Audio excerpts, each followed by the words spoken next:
I canceled my mother-in-law's birthday weekend with a single email, but the truth is the decision had been building like pressure under a cracked dam for years. Ever since the Langfords made it clear I was good enough to handle their responsibilities, but never good enough to actually be part of their world. And even though I'd spent so much time trying to convince myself that things would change or improve or soften with time, the truth was staring me in the face long before the final blow landed, long before the missing chair, long before the secondhand embarrassment of realizing people could pretend you weren't there, even as you stood 2 feet away from them.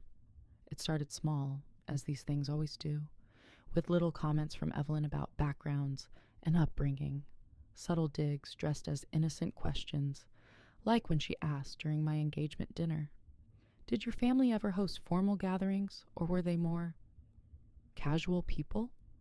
In the same tone someone might use to ask whether you've ever eaten with utensils, and Ethan would always nudge me under the table. That gentle squeeze of his hand telling me not to take it personally, assuring me she didn't mean anything by it, that she was just traditional. And like an idiot, I accepted that because I loved him and thought loving someone meant swallowing discomfort like aspirin, even when the bitterness kept rising back up. So I let it slide the first time, the second time, the 15th time, until the Langford family gatherings transformed me from Ethan's wife into their unpaid event manager, the invisible force that kept their parties running smoothly while they floated around, taking credit for the effort they put in. And the truly pathetic part is that I let them, because a part of me wanted to prove I could fit into their world, even if they never once reached back to meet me halfway. And I should have noticed the shift the moment they started using the word reliable when talking about me, because in Langford language, reliable meant she'll do all the work without complaining. And of course, Evelyn was the queen of that language, slipping comments like razor blades wrapped in silk into every interaction.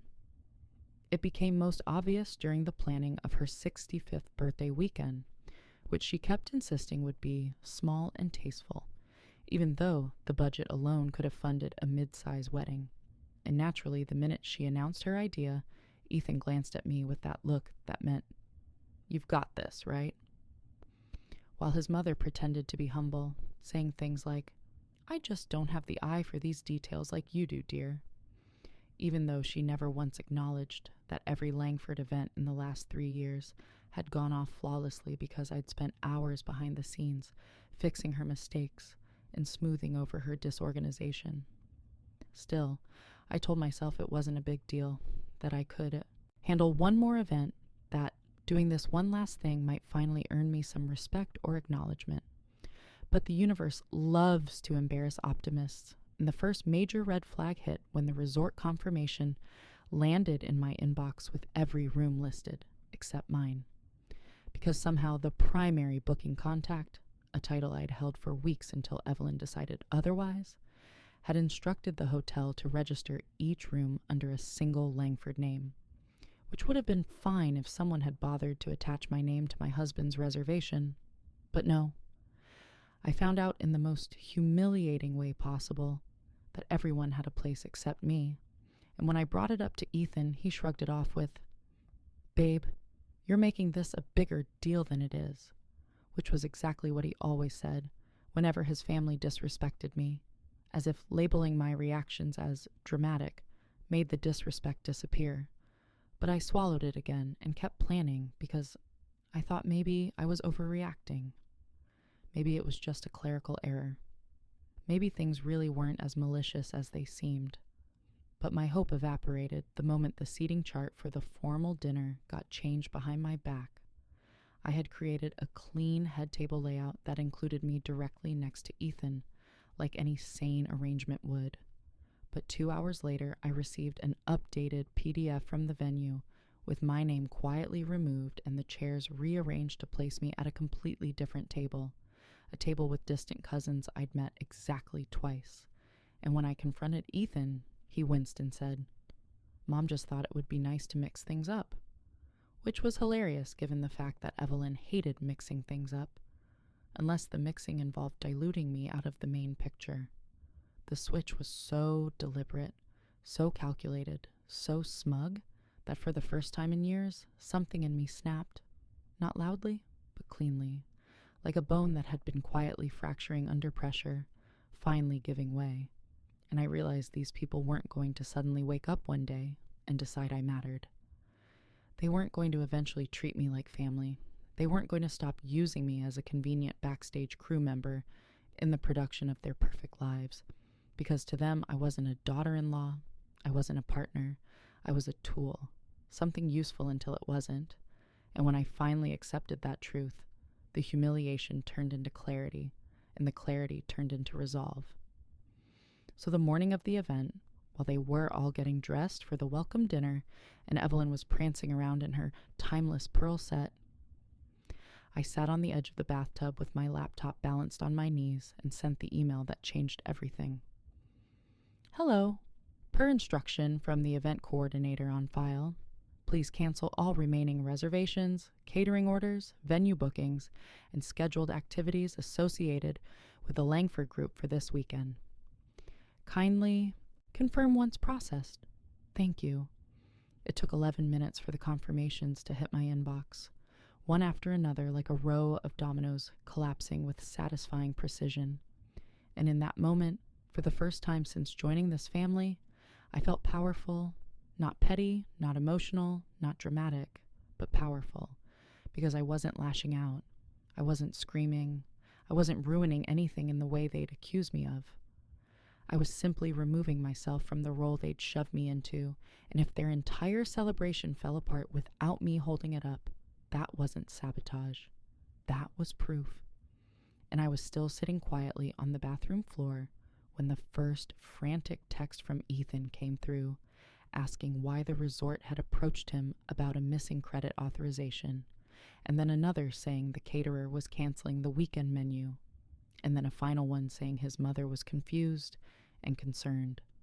And all I wrote back was, talk to your primary booking contact. Because for once in my life, I didn't owe them an explanation. When I stepped out of the bathroom, the Carters were already unraveling, and I hadn't even packed my bag yet, because while Ethan was pacing the hallway calling every vendor he could find, trying to figure out why an entire weekend's worth of reservations had evaporated, I stood at the dresser calmly brushing my hair like nothing unusual was happening. And the most delicious part of it all was how completely blindsided they were, because people like the Carters never imagine someone like me will actually push back. They think their status is a shield, their last name a magic spell that protects them from consequences. So when the cracks finally appeared, when their carefully curated facade started shaking, they didn't know what to do with themselves. And Ethan barged into the room with hair sticking up, shirt half buttoned, eyes wide, and blurted, "Maya, the caterer said the contract was canceled. What did you do?" And the funniest part was how he went straight to blaming me without even pausing to consider the possibility that the situation they built, the disrespect, the exclusion, the quiet cruelty, might have had anything to do with the outcome. To him, for something this big to go wrong, I had to be the one who ruined it, because God forbid the Carters ever take responsibility for anything. But instead of yelling or defending myself, I capped my mascara and said, "Ask your mother. She's the primary booking contact, remember?" And the way his face jerked like I'd slapped him told me he finally understood this wasn't an accident. And his voice dropped to this frightened whisper I'd never heard from him before as he said, "Maya, please tell me you didn't cancel everything." And I looked at him in the mirror for a long, quiet second, letting him sit in the uncertainty he'd never experienced with me before. Then finally said, "Ethan, I didn't cancel everything. I canceled everything she made me responsible for and then pretended I didn't exist for." And that was the truth of it, clean and sharp. I wasn't destroying something that belonged to them. I was withdrawing the labor they'd been stealing from me for years. And if their entire weekend collapsed without my invisible hands holding it up, then maybe the truth was that it was never really their success to begin with. and Ethan froze in the doorway like he didn't know whether to argue or apologize or fall apart. But before he could figure out a position, his phone lit up with "Mom" in all caps, vibrating so hard he practically fumbled it. And the second he answered, I could hear Evelyn shrieking through the speaker, demanding why the resort was saying their events were closed out, insisting someone fix it immediately because a Carter event cannot simply vanish. And Ethan tried to explain, but he stumbled all over himself, because how exactly do you tell your mother that the woman she's been quietly excluding for years finally snapped and pulled the financial plug on the entire circus? He kept glancing at me as he stammered, and Evelyn must have sensed his hesitation, because she suddenly hissed, "Put me on speaker." And he actually looked at me with this pathetic plea in his eyes, like I should bail him out, like he deserved it, like I owed him ease after everything. And the silence stretched until I finally turned and said, "If she wants to talk to me, she can call me herself." Then walked right past him and out the door, leaving him alone with the realization that I no longer intended to play the role of the family buffer. The hallway smelled like lemon polish and stale hotel cologne, and with every step, a strange, unfamiliar sense of weightlessness curled through my chest, like someone had finally unlocked a cage I hadn't realized I was trapped in, and the elevator dinged at the perfect moment, doors sliding open like a stage cue, and I stepped inside just as Ethan shouted after me. But I let the doors close between us because this time he could deal with the fallout without me cushioning the blow. When I reached the lobby, chaos had already begun to ripple outward because the Carters were gathered near the check-in desk, wearing various shades of confusion, irritation, and freshly bruised ego, with Evelyn at the center like some enraged queen dethroned by paperwork. She was waving her hands as she interrogated the poor manager, who kept trying to explain that, per the event coordinator's instruction, all group arrangements have been terminated. And the minute she spotted me walking across the lobby, her face twisted into this perfect storm of fury and disbelief, as if the idea that I could have agency, could act without her permission, was personally offensive, and she practically lunged toward me, hissing, "What did you do?" in a voice too sharp and too loud for a woman who prided herself on dignity. But I walked right past her like she was a stranger in a grocery store aisle, because acknowledging her rage would have given it power, and I was done handing power to people who abused it. Robert, her husband, tried a different tactic, stepping forward with his palms up, attempting the calm diplomat act he relied on whenever Evelyn's temper flared. "Let's all take a breath," he said. But I didn't even slow my stride, because these people who had spent years ignoring my feelings now wanted to take a breath only when their comfort was threatened, and they could choke on the breath for all I cared. I walked outside into the sunlight just as the resort staff began removing the "Reserved for Carter" event sign from the welcome table, and the symbolism hit me so hard I almost laughed. The visual erasure of their entitlement at the same moment I erased my obligation to them felt like poetic timing the universe itself had arranged. I sat on a bench near the circular driveway and watched families unload their luggage, couples check in, normal guests go about their lives, unaffected by the implosion unfolding behind me, and it struck me how small the Carters' world truly was. They acted like their status cast shadows across continents, but really it only extended as far as the people who catered to their ego. My phone buzzed again. Ethan, then again, then Evelyn, then Danielle, then unknown numbers I assumed were the vendors trying to confirm the cancellations. Then Ethan again with a string of messages. "We need to talk. Come inside. You can't just leave like this. My mother is furious. You're making this worse. Please answer." And that last one almost hooked me, almost tugged at some old instinct to fix things, smooth things over, reassure him. But I didn't, because the truth was this wasn't the worst thing that had ever happened in our marriage. It was the first honest thing. The first time I let the consequences fall where they belonged. The first time I refused to patch holes I didn't drill. The first time the Carters were being forced to stand on their own feet without my invisible scaffolding. Finally, after nearly 10 minutes, Ethan appeared outside the doors, breathing hard like he'd run a marathon made of embarrassment and panic, and he rushed toward me, demanding answers, asking what exactly he was supposed to tell his mother, asking how I could do this without considering him, how I could blindsiding him like this. And that was the moment my patience dissolved completely, because he had the audacity to act like he was the victim, like my silence about their mistreatment was some gift he was entitled to indefinitely. So I stood up slowly and said, "Ethan, I didn't blindside you. Your family has been sidelining me for years. I just finally stepped out of the spot where they put me." And his mouth opened, but no sound came out because, for the first time, he couldn't twist the narrative into something that made me the unreasonable one. He tried to recover, grabbing my arm. Not hard, but enough to show the desperation leaking through his perfect composure. And he said, "What do you want from this? An apology? A seat at the table? Just tell me what fixes it." And the desperation in his voice was so out of place that I almost didn't recognize him. But the answer came easily, effortlessly, like it had been waiting inside me for years. "I don't want a seat at a table where people pretend I don't exist. I want out." And the way his face fell would have hurt me once, might have broken me once, but not anymore. Because I knew, deep down, that this was the only ending that made sense. Not revenge, not spite, not vindication, just freedom.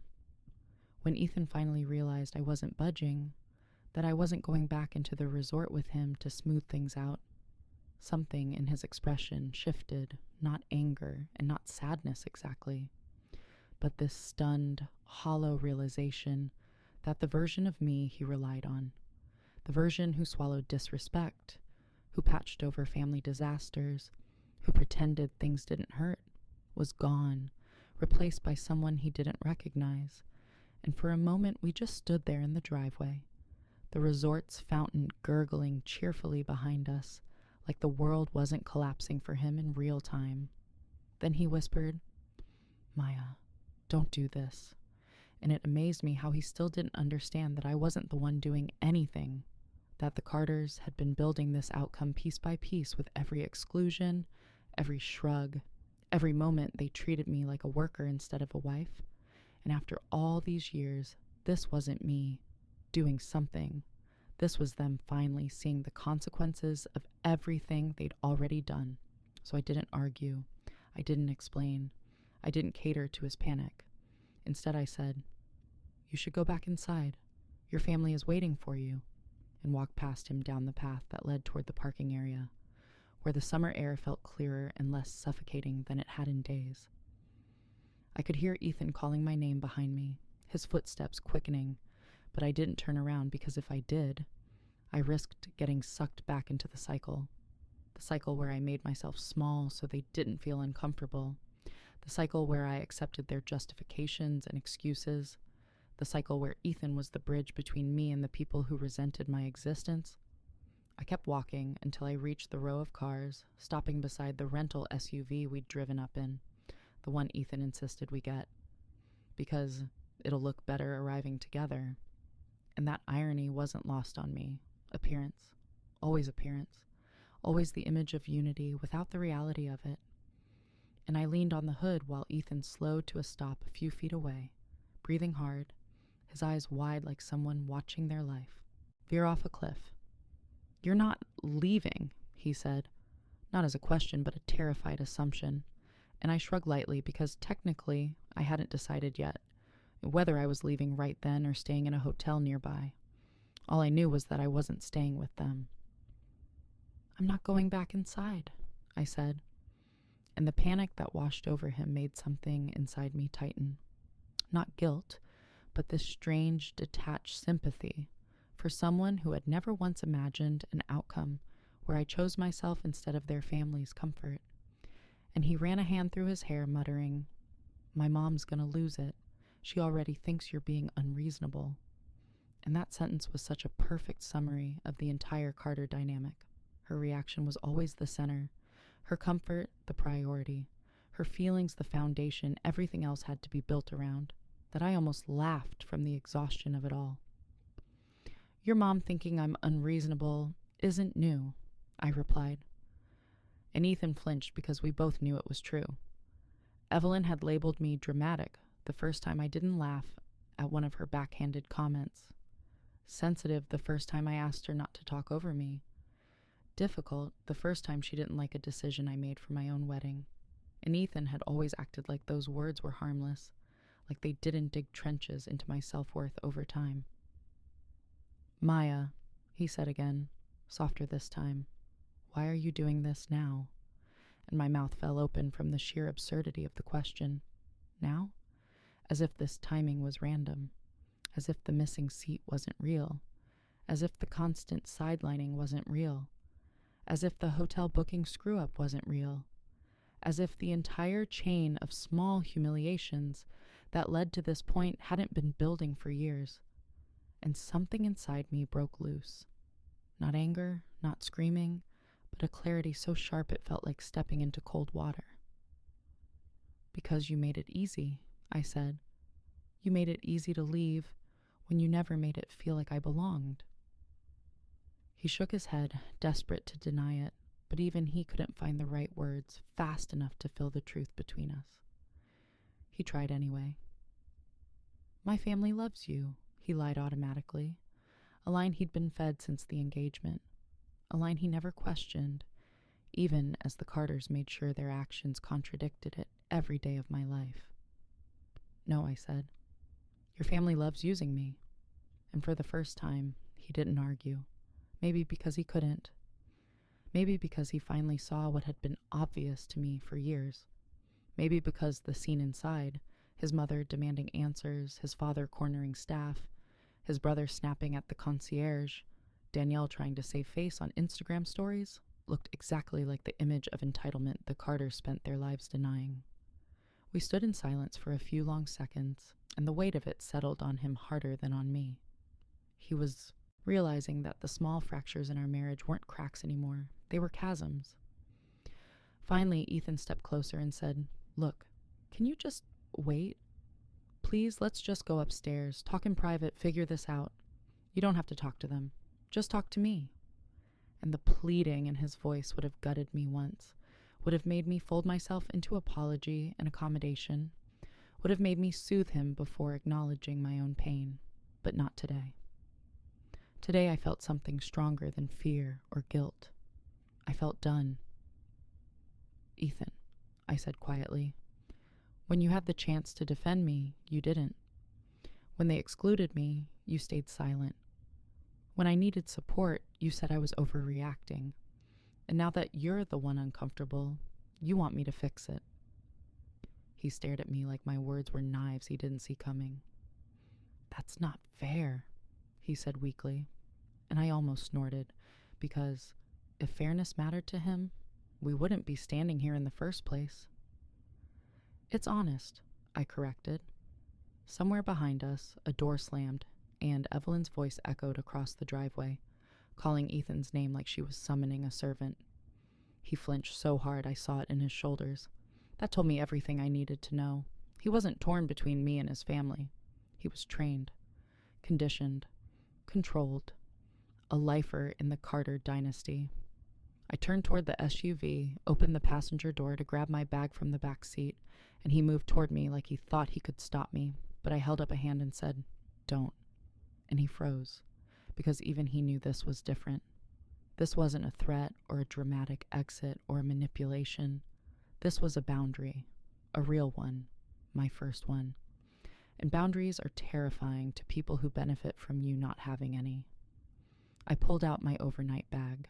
Nothing dramatic, nothing symbolic, just the essentials I needed, and slung it over my shoulder. Ethan watched me like a man watching his future walk away. "Where are you going?" he whispered. "Anywhere that isn't controlled by your family." He swallowed, hard. "And us?" That question shattered something, but not in the way he hoped. It shattered the last illusion that this marriage had life left in it. We'll talk later, I said, because even though the marriage was dying, the paperwork and technicality of it needed time. But I knew, and somewhere in him he knew too, that there wasn't going to be a later that saved us. I walked past him again, down the long strip of pavement leading toward the edge of the property, and for the first time in years, I didn't feel like a background character in someone else's story. I felt like a person again, a person making a choice.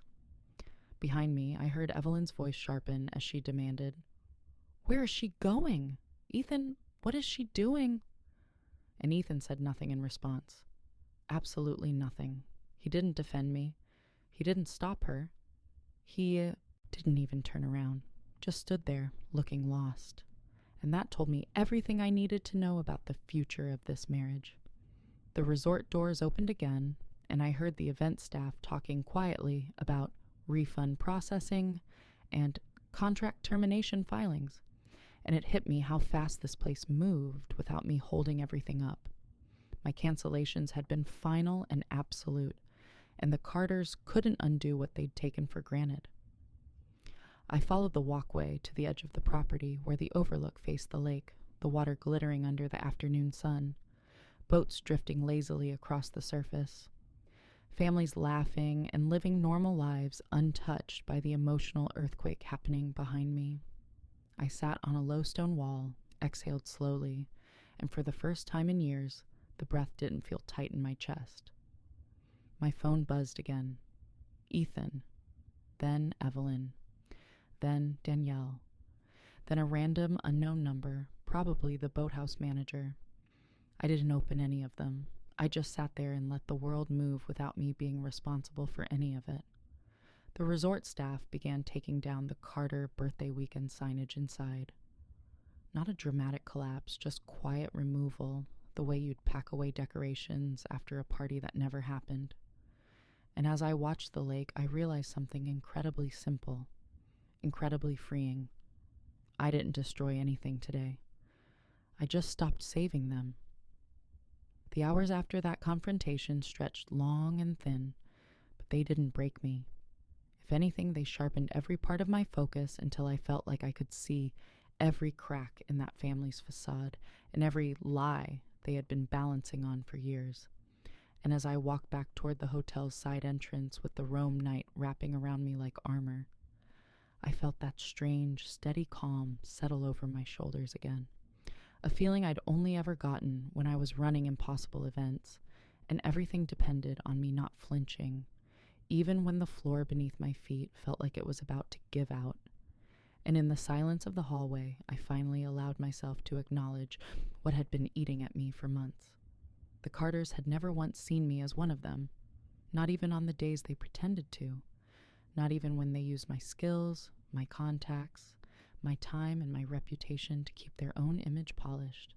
And I realized how many nights I'd stayed awake smoothing out their disasters, covering their financial mistakes, cleaning up the trail of Sean's quiet betrayals, telling myself that doing so made me part of the family when it really just made me their buffer, their shield, their convenient scapegoat for whenever something went wrong.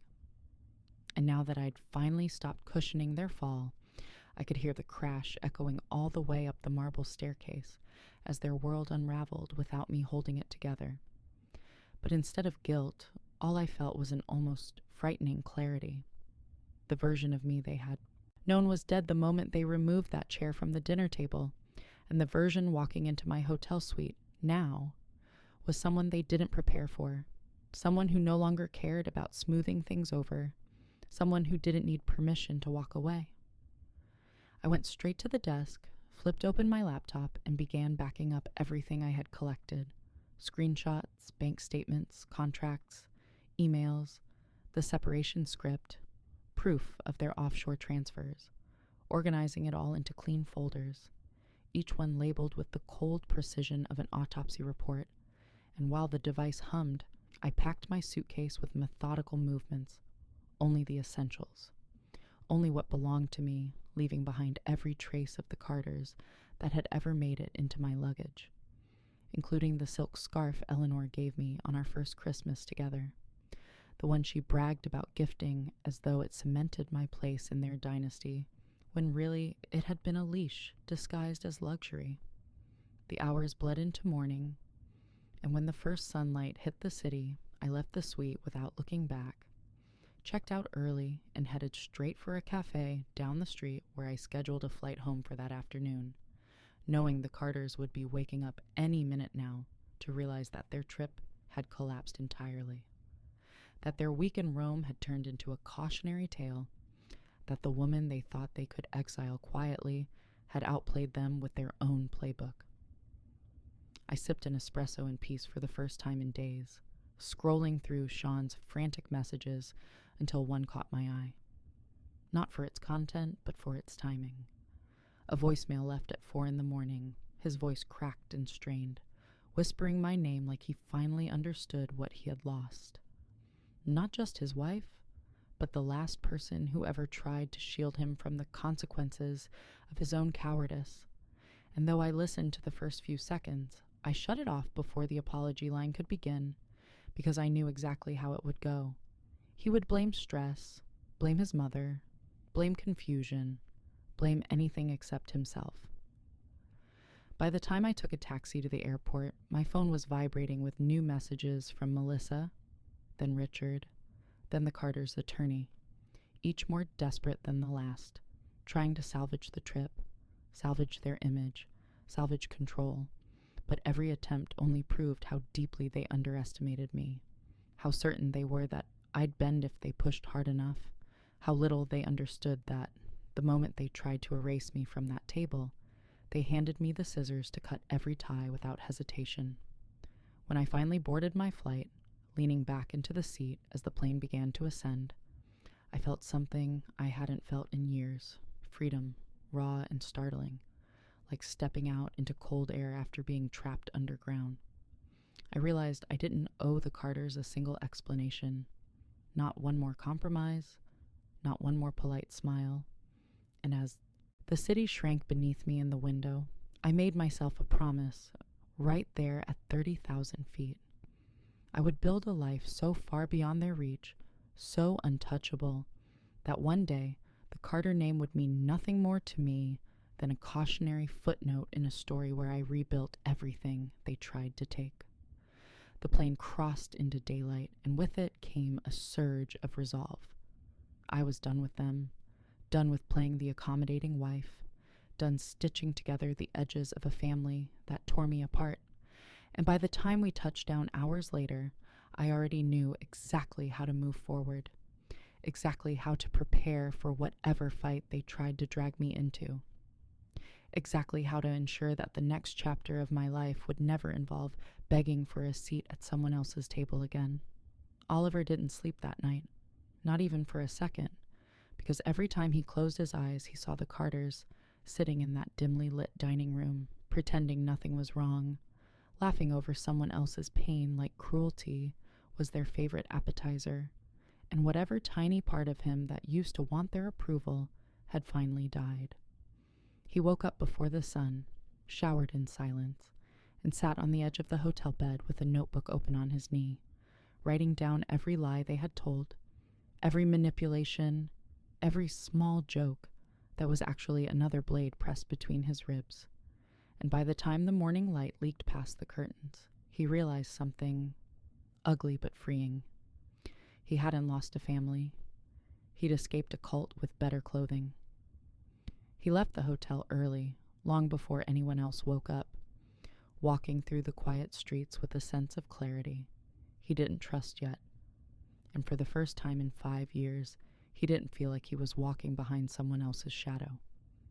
He felt like a person with his own name again, a person who could breathe.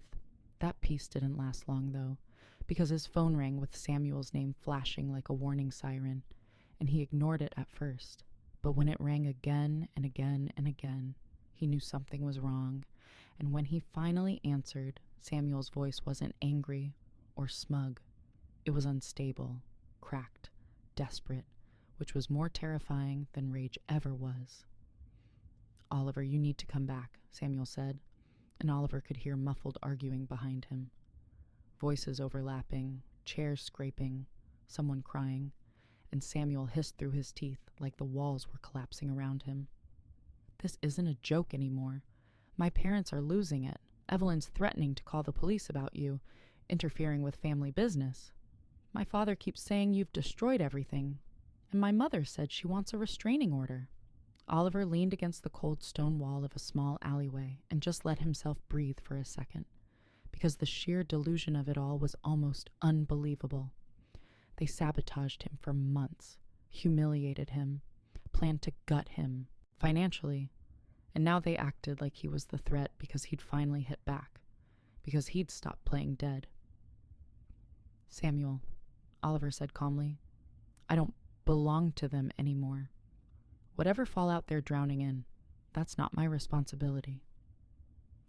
Samuel cursed under his breath, frustrated because he still thought everything could be fixed with one heartfelt conversation, like the Carters were a normal dysfunctional family and not a storm system dressed in tailored suits. Oliver, you don't understand. They're talking about dragging you through court, making public statements, claiming you're unstable, saying you went on some kind of revenge spree because you felt excluded. Oliver laughed, an exhausted, humorless laugh that felt scraped from bone. They excluded me, Samuel, on purpose, with planning, with strategy, and then they tried to pretend I was imagining it. Samuel whispered, I know, like it killed him to say it because deep down he'd always known, always seen how his mother twisted the world like a Rubik's Cube until every color matched her expectations. And Oliver realized that maybe Samuel wasn't the villain. He was just another prisoner who'd gotten good at polishing his own chains. But that didn't mean Oliver owed him freedom. When Oliver finally hung up, he stood alone in the alleyway for a long moment, letting the cold morning air clear his head, and then he made his decision. He wasn't going back to the hotel. Not tonight. Not ever. Because his story with the Carters was finished, and whatever chapters came next didn't include them. He booked a flight home for that afternoon, went back to the hotel only long enough to collect his bag, avoiding the penthouse suite like it was radioactive, and the moment he stepped into the lobby, he saw Evelyn standing near the elevator banks, dressed in her immaculate cream coat, hands clasped together like she was posing for a portrait, and Oliver almost turned around, but she'd already seen him. She walked toward him with that slow, deliberate grace wealthy women use when they wanted to intimidate without raising their voice, and she stopped 2 feet away, close enough for her perfume to wrap around him like a suffocating fog. Running away? She asked softly, venom coated in honey. How inconveniently dramatic of you. Oliver didn't flinch. He'd flinched enough in this lifetime. Leaving, he corrected, because I don't belong here. Evelyn's smile never reached her eyes. You never did. And God, the cruelty of that should have hurt, but instead it felt like confirmation, like she was saying the quiet part out loud because she'd grown tired of pretending to be polite. She stepped even closer, lowering her voice. You think you've damaged us, Oliver? You think canceling a dinner will break a family like mine? We have resources beyond your imagination. Connections, power. You cannot hurt us. Oliver met her stare evenly, heart steady, voice steady. I don't have to hurt you. I just have to walk away. For a split second, something in Evelyn's expression cracked. A small twitch at the corner of her mouth, like she realized too late that losing Oliver wasn't a victory. It was a loss of control, and people like her hated losing control more than anything. She stepped aside without another word, allowing him to pass, and Oliver walked out the front doors without looking back even once. At the airport, he finally let himself relax enough to think about what came next. Returning home, rebuilding his life, reclaiming his narrative from the Carters' grip. But before boarding, he opened his phone one last time and saw a new message request. Not from Samuel, not from Evelyn, but from someone he had forgotten existed.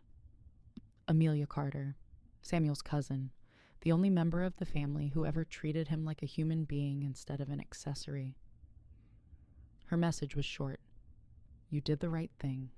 They won't admit it, but you did. If they come after you, I'll tell the truth." Oliver stared at the message for a long moment, then closed the phone and walked toward his gate with a strange feeling in his chest. Not hope exactly, but something close. The beginning of a life that finally belonged to him. The next morning hit like a slow-moving train, the kind that you hear rumbling from miles away but can't do a damn thing to stop. And even though I'd gone to sleep with the violent certainty of someone who'd burned their last bridge willingly, I woke up with that delayed body shock, like my mind was ready for the aftermath, but my bones hadn't caught up yet, and there was something in the air that told me the day wasn't going to sit quietly. The world felt too still, too balanced on the lip of something ready to fall. I stayed in bed longer than usual, staring at the cheap apartment ceiling where there was a faint hairline crack I swore hadn't been there before, and for a moment I wondered whether I was cracking too, or if this was just what peace looked like when you weren't used to it. The phone on the nightstand buzzed every few minutes, alternating between unknown numbers, Carter family contacts I never saved, and a few reporters who'd somehow sniffed out just enough smoke to know there was a fire somewhere, though they hadn't figured out who was burning yet. I ignored every call. If the Carters wanted answers, they were going to have to dig for them without me spoon-feeding them the truth they'd worked so hard to bury under their silk tablecloth version of life. Around 9, I finally dragged myself up, showered, made coffee in the cheap machine that made everything taste slightly metallic, and sat on the couch with the mug warming my hands while my thoughts sorted themselves out with the lazy pace of a sunrise. I didn't feel guilty, not even a little. That surprised me. Maybe it was supposed to, but guilt required some belief that the people you'd hurt didn't deserve it, and the Carters had spent years shaving little pieces of me off until I barely recognized the shape of myself anymore. So no, guilt wasn't on the menu. Relief was. Relief that the world didn't end when I walked away. Relief that I didn't crumble without their approval. Relief that I didn't need anyone who needed me to be invisible. But the relief came paired with something else too, a strange, almost annoying awareness that just because I'd blown up their plan didn't mean I was done dealing with the fallout. That family didn't lose quietly. They didn't surrender. They recalculated. They strategized. They retaliated. If there was one thing I'd learned from living in their orbit, it was that their silence was never peace. It was plotting. I had just stood to get another cup of coffee when someone knocked on my door. The kind of knock that wasn't frantic, wasn't hostile, but wasn't patient either. A knock of someone who already expected me to answer. I froze listening. It came again, same pattern, same rhythm, and something in my stomach tightened because I recognized it. I didn't want to, but I did. I opened the door halfway, prepared to slam it if I had to, and standing there in a charcoal coat in last night's exhaustion was Claire Carter, Sean's sister-in-law. The only Carter who ever looked at me like I was a person instead of an accessory. She was holding a paper coffee cup and a leather tote bag, hair pulled back in a loose bun, looking like she hadn't slept either. "Before you shut the door in my face," she said slowly, "just know I'm not here on their behalf." I didn't move, but I didn't shut the door. "You shouldn't be here," I said. "Trust me, I know," she sighed, stepping inside when I reluctantly stepped back. She placed the coffee on my table, looked around my apartment with a frown that wasn't judgment, just quiet disappointment, like she hated that this was where I'd ended up because of them. "I'm not here to apologize for them," she said, "because they won't. And I'm not here to defend them because I can't. I'm here because things are worse than you think." I almost laughed. "They're facing consequences for once? Sounds like things are exactly as bad as they should be." "No," Claire said sharply. "You don't get it. The family's losing control, and when they lose control, they do desperate, stupid things. Sean's father is in panic mode. Melissa is hunting for someone to blame. Eleanor is, well, being Eleanor, and Sean. Sean is unraveling. Not my problem, I said firmly. Claire didn't react. She just reached into her tote, pulled out a folder, and set it on the table. It is your problem if they drag you into it out of spite, and they're about to. My jaw clenched. What is that? Proof, she said, of everything they've been hiding. Money movement, fraudulent filings, offshore transfers, things you found, and more that you didn't. I stared at the folder but didn't touch it. Why bring this to me? Because, she said, voice lowering, they're planning to say you helped them. I blinked. The audacity didn't surprise me, just the speed. Claire continued. They want a scapegoat, someone to take the fall for the inconsistencies in their financials. You're an easy target. They call you bitter, unhinged, vengeful. It fits the narrative they're building. I felt a cold flush rise under my skin. Claire gently pushed the folder toward me. This proves they've been doing this long before you. It clears you, and it buries them. I exhaled slowly, staring at the folder like it was some cursed artifact. Why help me? I asked. Claire hesitated. Then she said the only thing I didn't expect. Because someone in that family should do the right thing for once. For a moment, neither of us spoke. The city noise outside hummed like static. I finally reached for the folder, feeling its weight, both literal and metaphorical. What am I supposed to do with this? I asked. Whatever you want, Claire said. Expose them. Protect yourself. Burn it. I don't care. But you need to know. They're not done coming for you. This time you need to be ahead of them. I opened the folder and saw exactly what she meant. They hadn't just been greedy. They'd been criminal. And if they were desperate enough to pin this on me, then maybe walking away wasn't enough anymore. Maybe I needed to finish what I accidentally started. I looked up at Claire. If I do this, I said, if I go nuclear, you know it'll destroy them. Claire nodded once. And maybe, she said softly, that's exactly what needs to happen.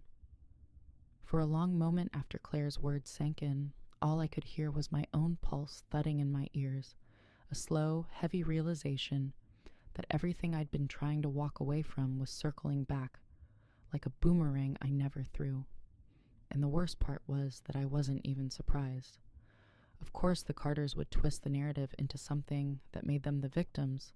Of course they'd scramble to find someone soft enough to blame, but strong enough to shoulder the fallout, and of course they'd look straight past their own blood before landing on the easiest target they'd ever had.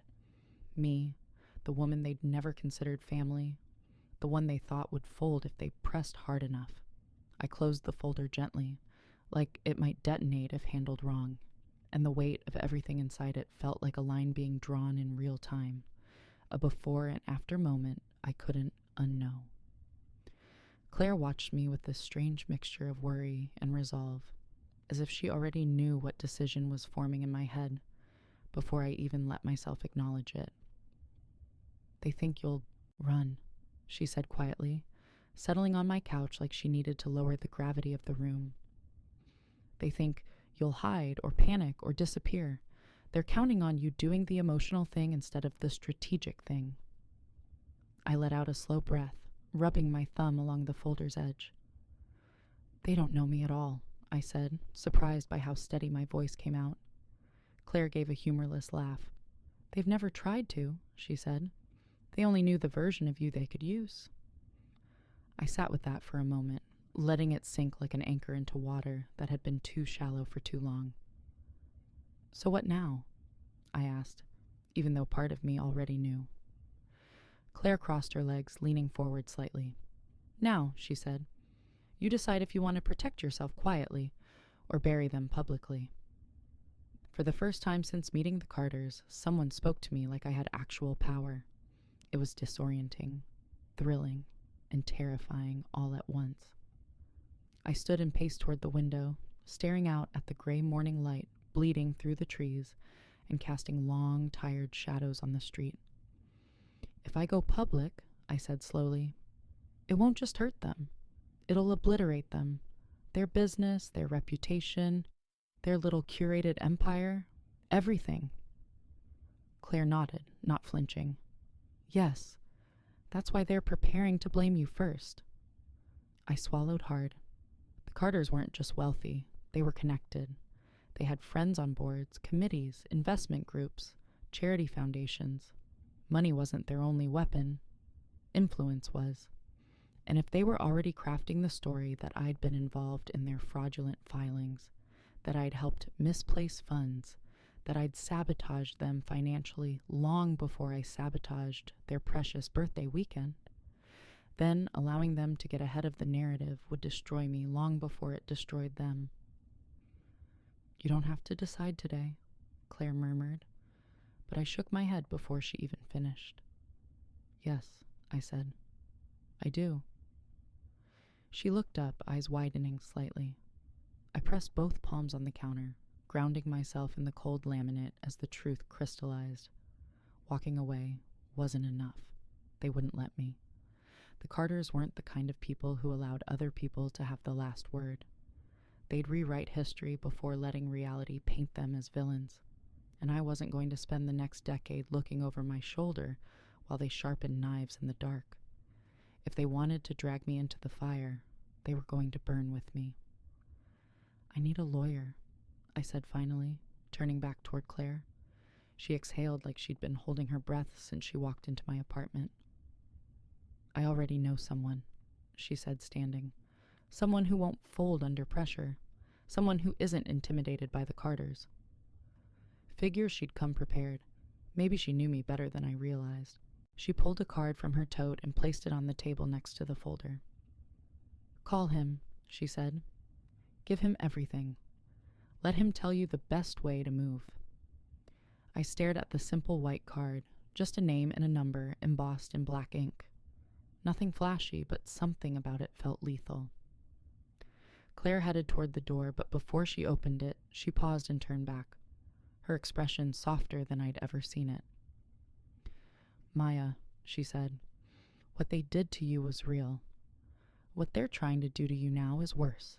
Don't let them rewrite your story. For a moment, I couldn't speak. Not because I was emotional, but because I was finally steady, finally awake, finally in a place where someone else's manipulation didn't bend me out of shape. Thank you, I said quietly. Claire nodded once, then slipped out the door, leaving me alone with the folder, the lawyer's card, and the thin, electric thread of a future where I wasn't the Carters' convenient scapegoat, but their downfall.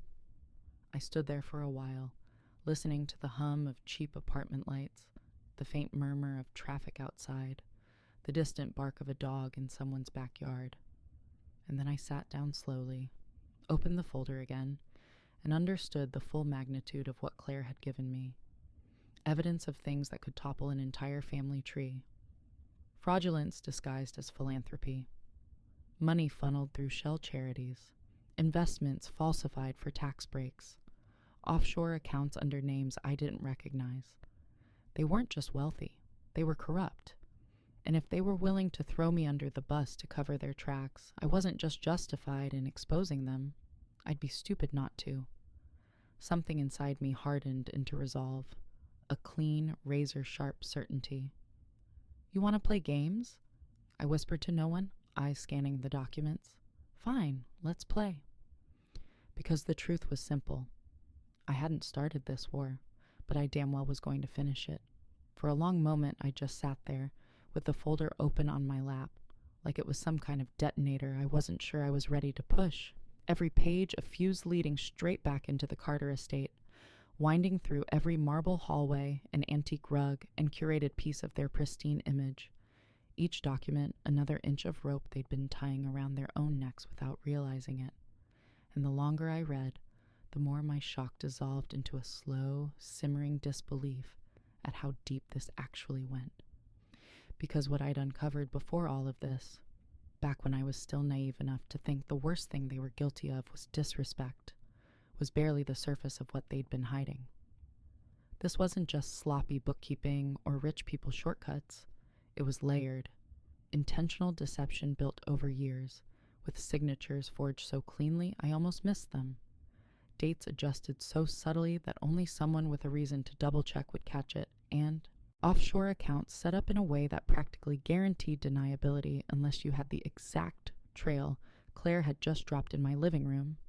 And by the time I snapped the folder shut, the decision I'd been pretending I hadn't already made solidified in my chest like concrete. If they wanted a war, I'd give them one that left no survivors. Claire watched me carefully, her expression tight but resolved, like she'd already accepted the fallout of helping me and was just waiting for me to catch up to her level of certainty. "You see why I came," she said quietly, and I nodded because words felt too small compared to the gravity of what she'd handed me. "They're going to call an emergency family meeting tonight," she continued, "and I promise you, the entire agenda is going to be about you and how to paint you as the unstable one before anything leaks." "Let them try," I said, the calm in my voice surprising even me. "They've spent years treating me like a problem. Maybe it's time they find out what an actual problem feels like." Claire didn't smile, but something flickered in her eyes. Respect, I think, or maybe relief. "I'll warn you now," she said, gathering her coat as she stood. "They will burn anyone they need to protect the Carter name. They don't care who they ruin in the process. Don't assume they'll stop at threats." "I'm counting on the fact that they won't," I replied. And that's when Claire paused with her hand on the doorknob and looked back at me with an expression somewhere between admiration and fear. "You're not the same woman who married into them," she said. "Good, because that woman never stood a chance." When she left, the apartment felt too quiet, too heavy with the weight of everything she'd revealed, so I paced the living room until my thoughts sharpened into something that felt like clarity. This wasn't about revenge anymore. This was survival, because the Carters were powerful, connected, and vicious when cornered.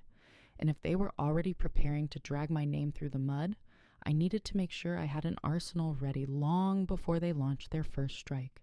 I spent the next 2 hours scanning every document Claire brought, creating encrypted digital backups, cross-referencing dates with copies of my old emails, pulling together every scrap of evidence I'd collected from the months leading up to the Rome situation, and even things I didn't realize were relevant at the time suddenly fit perfectly into the puzzle, like the accidental discrepancies in event invoices I'd chalked up to clerical mistakes, or the time Robert insisted on using a family contact for financial transfers overseas, even though their methods made no sense legally. They'd been sloppy because they assumed no one would ever question them. They assumed wrong. By the time the sun dipped low enough to paint my apartment in amber light, I had a digital folder so airtight that even the Carter lawyers wouldn't be able to spin it. I was ready. And then, of course, my phone buzzed. Ethan, again. But this time it wasn't a call. It was a message. "I know you won't come here, so I'm coming to you. We need to talk tonight." No apology, no acknowledgement of what they'd done, no recognition of the hell they were preparing to unleash on me. Just entitlement wrapped in desperation. I didn't respond. Instead, I locked the folder behind a password only I could remember, sat on my couch, and waited. Because if Ethan was coming here to negotiate, plead, guilt trip, or manipulate, he was about to walk into the version of me he'd never prepared for, the woman who didn't owe him kindness or patience anymore. And I felt it in my bones. Tonight, something was going to break permanently. A marriage, a family, a legacy, maybe all of the above. But for the first time in the entire Carter nightmare, none of that scared me. In fact, I was ready. Ready to end the story they thought they controlled. Ready to finish what they started. Ready to ruin the Carters before they ruined me.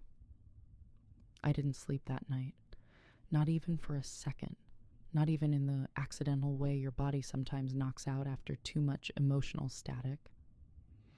Because the second Claire left and the apartment went quiet again, the folder sat on my coffee table like a loaded weapon pointed in every direction at once, and every time I looked at it, something in my chest tightened. Not fear exactly, not excitement either, but something between the two. Like standing on the roof of a building and knowing you're about to jump, even though you don't know whether you're landing on concrete or a safety net. But either way, you know the fall is coming and you're the one choosing to step off. The documents inside painted a picture even uglier than I expected. Not just shady transfers and hidden accounts, but outright fabrications, repayments that never happened, invoices to shell companies that didn't exist, charitable donations rerouted back into private funds, tax write-offs that would crumble under a single audit, and sprinkled throughout the paperwork were signatures. Eleanor's elegant looping handwriting, Robert's stiff accountant-style block letters, Melissa's messy quick scribbles. But not one was mine, which made it even more absurd that they thought they could pin this on me, like they assumed the world would believe whatever story they crafted as long as they said it with poise and pearls. By 4 a.m., the sky outside was shifting from black to bruised gray, and I was sitting cross-legged on the floor surrounded by papers, like some unhinged detective in a crime drama. Except this time the crime scene was their legacy, and the body on the ground was the Carter empire they'd built on arrogance, money, and denial. And I realized something unsettling then. I didn't feel bad. Not even a flicker. These people weren't victims. They were architects of their own downfall. And the only reason the structure hadn't collapsed earlier was because people like me held up the rotten beams with our silence, our work, our emotional labor, our constant self-erasure. I stood, stretched my stiff legs, made another awful metallic coffee, and sat down with my laptop, fingers hovering over the keys as I debated what my next move should be. My lawyer, the authorities, the press, all of the above, or something else entirely. That was when my phone buzzed with a voicemail notification, no caller ID, which meant it was one of them. And even though I didn't want to hear it, some sick, curious part of me clicked play anyway. It was Melissa. Of course it was Melissa. Her voice was sharp, trembling with anger and something like panic beneath it. Maya, we need to talk. Immediately. You've made things much worse than you realize. The family is meeting this afternoon, and it would be in your best interest to be there. If you don't show up, well, you won't like the direction this goes. The message ended abruptly, and I stared at my phone like it had insulted my ancestors. A threat. She actually thought threatening me would work. That was the moment I knew for sure. They were terrified, which meant I was finally holding the leverage they spent years denying I had. A strange calm settled over me as I closed the laptop. Not a peaceful calm, but the cold, steady focus of someone who finally understands the rules of the game and realizes they've been playing with hidden ammunition the whole time. When the sun finally rose, the city outside waking up with slow, sleepy murmurs, I showered, dried my hair, put on jeans and a black sweater, and slipped the folder into my bag. Not for them, not for their meeting, not to walk into their lion's den like some submissive sacrifice. No, I had somewhere else to go, somewhere that actually mattered. I headed to the subway with a clarity so sharp it felt like armor. I wasn't going to their family meeting. I wasn't going to stand in a circle of people who still thought they owned the narrative of my life. I was going to the one place that would give me real protection and real consequences for them. My lawyer's office. I emailed ahead, told him I was bringing documentation related to ongoing financial misconduct, and his response came within 3 minutes. Come immediately. As I rode the train, the folder sitting heavy in my lap, I replayed the last few months in my head. The missing hotel seat, the whispers behind my back, the years of condescension and dismissal, the collapsed birthday weekend, Ethan begging outside the resort, Claire's unexpected warning, and for the first time since this entire nightmare began, I didn't feel like something was happening to me. I felt like I was controlling what happened next. When I arrived at my lawyer's building, he ushered me straight into his office, shut the door and locked it, which would have rattled me months ago, but now just felt appropriate for the kind of family I was dealing with. I handed him the folder without ceremony. He read silently for several minutes, flipping pages with methodical precision, and with every turn of paper his eyebrows climbed higher, his mouth growing tighter. When he finally set the stack down, he let out a long exhale and said, "Maya, this is catastrophic for them." "Good," I said. He nodded slowly. "You understand what happens when I file this?" "Yes," I said. "Do it." He held my gaze for a moment, searching for doubt, hesitation, guilt. There was none. "They'll come after you harder," he warned. "Good," I repeated. "Let them try." Because the truth was simple. For the first time in years, I wasn't afraid of the Carters. They were afraid of me. The decision to end it, really end it, hit me the same way, stepping off a moving train would. Fast, irreversible, and so strangely quiet that the silence felt louder than the chaos that had led me here. And after Claire left, after the apartment door clicked shut with a soft finality that sounded almost like approval, I sat there staring at that folder, realizing that this wasn't just evidence. It wasn't just protection. It wasn't just leverage. It was the truth, the rotten core beneath all the polished Carter perfection. And I knew that if I let them rewrite the story now, if I let them paint me as the villain, the scorned wife, the unstable outsider, they would ruin me with the same casual arrogance they'd use to slice me out of their lives. So I grabbed my laptop, opened a blank document, and began typing with the calm, precise rhythm of someone building a guillotine. I wrote out everything: dates, amounts, screenshots, discrepancies, transfers, their email trails, the offshore accounts, even the phrasing of the scripts they'd planned to use to make the world believe our divorce was mutual and peaceful, all laid out like a surgeon slicing open the truth. And when I was done, when the document looked like a crime scene report rather than a story, I packaged it all neatly into a zip file and sent it, not to reporters, not to the family, not to the Carter lawyers, but to the SEC's anonymous intake portal with a single line attached. This family has been defrauding investors for over a decade. I believe the documentation speaks for itself. And the moment I hit send, something inside me unclenched so sharply it almost hurt, like a fist that had been closed for years finally opening.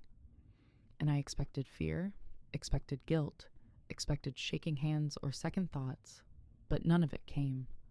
Just a deep, steady breath and a clarity so clean it felt like stepping into cold sunlight. And the fallout didn't take long, because powerful families fall fast when the truth hits them from the inside. And within 48 hours, the Carters were in full meltdown. Robert's firm froze accounts. Ethan sent me 37 texts that went from begging to bargaining to threats to silence. Evelyn released a statement about unforeseen clerical discrepancies that fooled absolutely no one.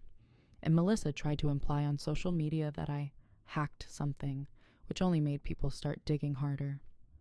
By the end of the week, the Carter reputation, the thing they worshipped more than each other, was bleeding out across every financial blog and mid-tier news outlet, and for once in my life I didn't feel small in the shadow of their name. I booked a small, cheap flight to the coast the next morning. No grand symbolism, no dramatic escape, just a quiet decision to leave the city where every corner felt tainted by them. And as I stood on the boarding ramp, phone buzzing one last time with Ethan's final message, "You ruined us. Are you proud of yourself?" I powered it off and slid it into my bag, because the truth was simple. I hadn't ruined anything.